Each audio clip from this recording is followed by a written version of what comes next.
different. Welcome back. Susan Hobbs and Patty, of course, brought to you by Pet Pals TV. Along with us is Dr. Mark Petersman from Noah's Animal Hospital. Good to see you all. Thank you Hey there. For hanging out on our couch here once again. We're here to talk about an amazing new program, right, Doctor? It's called DART. DART, Domestic Animal Response Team. It's basically a collaboration between the Indianapolis Fire Department, the IndyCares organization, and the local Noah's Animal Hospitals to try to help animals in need when there's a tragic situation. Right. So a house fire or car accident. Okay. Susan, why is there such a need for something like this? Have you ever seen a news story where there's I've seen a lot of them.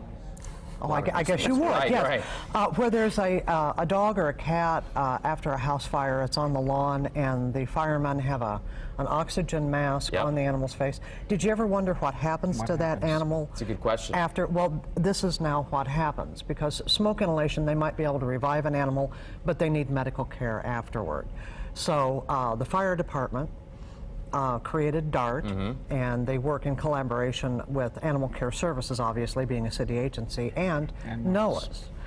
Doc, is there any other state that's doing something like this, or any other city? That we know of, this is the first of its kind in the nation, actually. Wow. Yeah, so it is a new thing, and we're hoping that it does catch on. Yeah. Why is it taking so long for something like this to come about? I'm honestly not sure.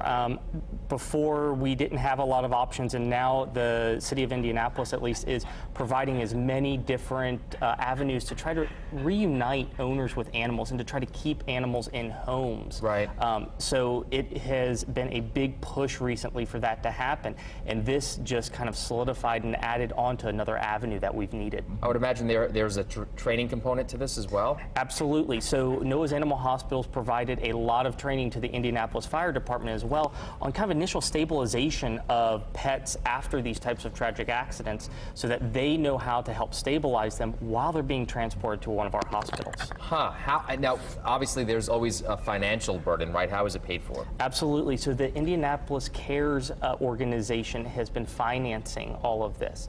So what they do is when we take them in, we provide them with the care that they need, and then IndyCares will actually provide 48 hours worth of care for these pets, or potentially more, depending on the situation that these owners are in, to provide for the animals for stabilization, for treatment. And Amazing. that's at no cost to these owners. Yeah. And IndyCares is a division of Indianapolis Animal Care Services. Right. Yeah.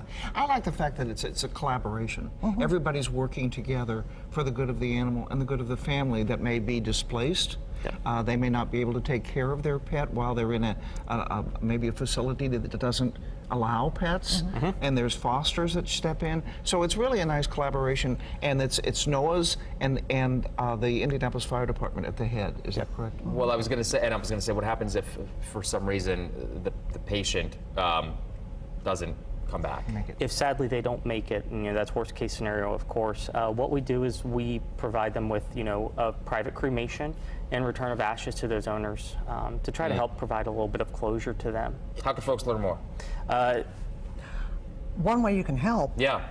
is Friends of Indianapolis Animal Care and Control, or Animal Care Services, is the fundraising arm, and they provide a lot of money to the shelter and to IndyCares. And they're going to be having their annual Howl and Wine, October 19th, Tavern on South. Yep. And if you want information about that, they have a Facebook page. So go to Facebook, search for Howl and Wine, not whine, but wine. Wine, right. Okay. And you can find more information there. As far as the DART program goes, that's a real good question. Yeah.